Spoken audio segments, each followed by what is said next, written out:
Hey guys, what's up? This is Mel, and I'm here to talk about Supernatural episode 1304 titled The Big Empty, which premiered Thursday, November 2nd, 2017 on CW. I'm recording on November 5th, so I had the good weekend to really think about the episode and review some things. So with that said, guys, huge spoiler alert. If you haven't seen the episode already, please go do so first, then come back and see what I have to say about the episode. Otherwise, my other video reminders up on screen. Take a moment to remind yourselves of those. And let's start with the 10-minute clock, and let's begin with what happened in this episode. So timeline-wise, I'm thinking it's been a few days since the previous episode. Sam only just makes a reference of the fact that Jack hasn't left his room since they got there. Or was that last episode he made that reference to? I actually don't know. Anyways, there's no actual reference of date. I'm just assuming it's been a few days. Anyways, episode reminder is the fact that this is Jack's official first hunt, I guess you can say, and so that's pretty exciting there as well to see him out in the field. But moving on to episode breakdown, storyline wise, I'm pick up on two different storylines just because the first one deals with the actual first hunt for Jack, in that I'm calling it Shifting Grief, and the second one really takes place in the Big Empty with Castiel and the cosmic entity. So with the case going on, Sam and Dean take Jack on his first hunt, which ends up turning out to be a shapeshifter case. And that is, we get two different shapeshifters. First one being Dr. Mia Vallens, who is a grief counselor who ends up having ends up having two of her patients being killed, which attracted the Winchesters to the city. Also, the actress who plays Mia Valen, I recognize her as Doc from the TV show Van Helsing. Also, as well as the fact that she was in a season 7 episode 707, titled The Mentalist. She was one of the psychics. So that was pretty cool for that fact. Also, there's a second shapeshifter by the name of Buddy. He's kind of the enemy or the bad guy, I guess you could say. With him, we see this new shape-shifting transformation going on. We see shapeshifter Dean again. This is the third time that we got to see Jenso play a shapeshifter. First one being in 106 as the first introduction. Second one being in 602. And now in this episode. And I'm not counting the Leviathan Dean. This is strictly shapeshifter. So there's that right now. So we find out that while Dr. Mia Vallens is trying to do good with her shapeshifting ability, Buddy, who has a fixation on her, is the one that's going around killing her patients and trying to ruin her life type of thing. So there's that. I'll talk more about it later, though. But the second storyline deals with Big Empty, and this is where Castiel meets the nothingness, or the cosmic entity, who ends up taking the form of Castiel with this weird accent thing going on. So anyways, we find out that angels and demons, after they die, they go into the Big Empty, and where they remain for eternity in this sleep within the nothingness. And apparently Castiel is the first being ever to be awake in the Big Empty. Being awake means that the cosmic entity is stuck awake as well, which he hates from the looks of it. Also, we find out that the cosmic entity, or the nothingness, has a psychic link.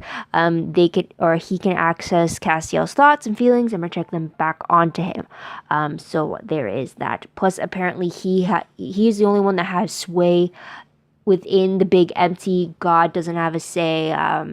Heaven, hell, no one has a say, as the Big Empty is something that predates God himself, even God Amara, all that. The Big Empty came first, so this cosmic entity is first. So if he wants you to leave the Big Empty, it has to be on his terms type of thing. So there's that. Plus, it was very interesting to find out what the Big Empty was, as Billie made reference to it in season 11, how she threatened to throw Sam and Dean into the Big Empty instead of having them put in heaven or hell. So if she's willing to throw them in a place where no one can pull them out of and have them eternally asleep, then that is something to be worth saying, because like only angels and demons go there. So there's that. But anyways, last scene of the episode is Castiel waking up in a field where he embraces the sun on his face. He's back on Earth again. So it seems that Castiel annoyed the hell out of the cosmic entity enough that he just sent him off so he can go back to sleep. So there's that. Tidbits, though, is that we get Sam being honest with Jack as to why he wants the rift to be reopened again. We get Jack getting a bit of closure when he asks Dr. Mia Vallens to take on the form of his mother, Kelly, so he can quote-unquote meet her for the first time, I guess you can say. Also, we get Dean rethinking his thoughts on Jack, as well as Sam rethinking his thoughts on Mary, on whether or not she's dead or not, by Lucifer's hands. So there's that. Now, end tally of the episode, or death tally as you were, we have Sam killing Buddy with the assist of Jack. We also get Wes Bailey, the first victim of the episode, being killed by Shifter Erica, which is Buddy taking on the form of Wes's dead wife. And then we get later on Gloria Simmons being killed by Shifter Scotty, which was Buddy taking the form of Gloria's dead son from years before. She lost him at a very young age. So she was the second victim of the case. So there's that. Moving on to the most shocking moment of the episode, I would have to say it has to be Castiel getting himself out of the big empty.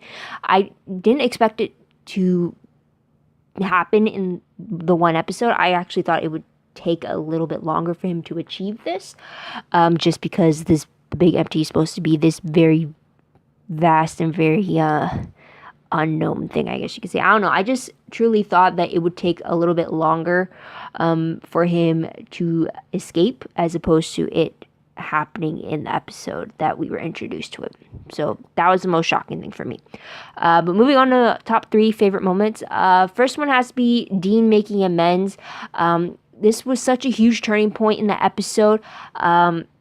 So it was very great to see that the events of this episode allowed for Dean to actually praise Jack on a job well done. I think mainly it was because Jack saved Sam's life, so that could be something as well, but also because he took to note what Dr. Vallens was saying.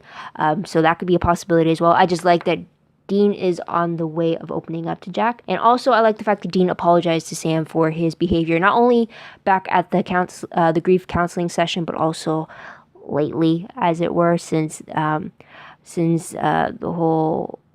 lost everybody, essentially. Another favorite moment for me has to be the actual grief counseling session itself, where Dean and Sam argue during this therapy. Sam blew up. Sam is usually calm and collected, so the fact that he actually lost it and truly confessed as to why he can't accept Mary being dead, not only because of the fact that he doesn't think she is dead, she thinks she could still be fighting for her life in the apocalyptic world, but because if he does accept that she's dead, that means that there goes his second chance of ever forming a relationship with her, something he never had. So that was something, I think also that fight opened Dean's eyes on where Sam was coming from in that sense. So that was good as well. Plus, it was just great because in the previous episode we got Dean blowing up when they had to fight, and now it was great to see Sam blowing up, because whenever they blow up, there's no filters, there's no guards between them. They've actually spew out what they're actually saying and actually feeling. So it's great to have them hear that and actually move forward from that. So that was great. And then also just to see Jack kind of seeing them like this. You could see it when it kind of showed him briefly just what his reaction to their fight was. It's kind of like, oh, I'm taking this in, I didn't know. Like, he was realizing that this is something that is brewing beneath the brothers type of thing. So anyways, I just like that argument. It was definitely very raw, and it's definitely something the brothers needed. They definitely never had to handle grief in such a manner. It's usually drinking too much or going from case to case or having something to focus on to put that anger towards. So it was just great to see this type of a normal approach, if you will. Also, another favorite of mine actually was the moment Jack got to have with Shifter Kelly. It's a shame that he never actually got to meet his mom, but it was great that he got some sort of closure in that aspect. So there's that. And Jack is becoming one of my favorite characters, just seeing his growth and how he's interpreting the world and such like that. It's so cute, and it's great that he's on the Winchesters side, to the point that his need to protect them is what triggers his powers in a time where he doesn't know exactly how to maneuver them, if that makes sense.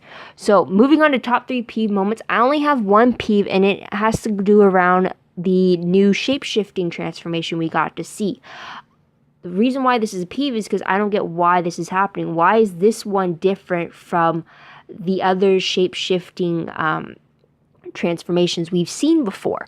I mean, the first one we ever saw was back in episode 106, and this we see the skin peeling and falling off. We see the bones breaking and forming. We're seeing an actual body being reshaped into this new form. Disgusting as it was, I really remember it just really creeping me out. But we got to see, again, Jensen Ackles playing that particular part where we see Shifter Dean actually shifting into its new form. So that was the first time we see it. And then the second time we see a change in the shifting transformation was with the Alpha Shifter that we were introduced to in episode 602. And that was the fact that we actually see we actually see the change happen instantaneously before our eyes. It's kind of like in a blink they're a different person, and I attributed that change in transformation being because that was the Alpha Shifter. That was the first one. But what is the excuse for this new shape-shifting transformation? I mean, this one is just as gross, but it seemed more along the lines of Buddy had his own form, right? And then whichever form he had taken to, so example, the fact that he copied Dean's form, it just seemed like he just put Dean's meat suit over top his own form, and then he's just ripping the layers of Dean off of him to reveal the Buddy face underneath it, instead of when in the earlier seasons we would have seen the Buddy's face actually ripping apart to change into this new thing. So I'm wondering, why is this shape-shifting transformation so different? And also in the fact that when Shifter Dean started ripping his face apart, that blood didn't even look like real blood. It was obvious, like it was very obvious that it was fake blood. It actually looked like it could have been ketchup for all I knew. Instead, it was too light of a red color to be blood. So that already put me off as to thinking, ew, that does not even look real. And then it's just the fact that this transformation pretty much had him ripping the layers of Dean off to reveal the Buddy that was inside. So it's just really a big peeve because it was so confusing as to why this shapeshifter had a different transformation than the other regular shapeshifters that we've dealt with. The Alpha Shapeshifter should be the only one that could change differently from my interpretation of it. So that was why it was a peeve for me. If anyone knows as to why the shifting has changed, let me know in the comments down below. I really want an answer to that. So anyways, moving on to what moment will I remember most when I look back on this episode.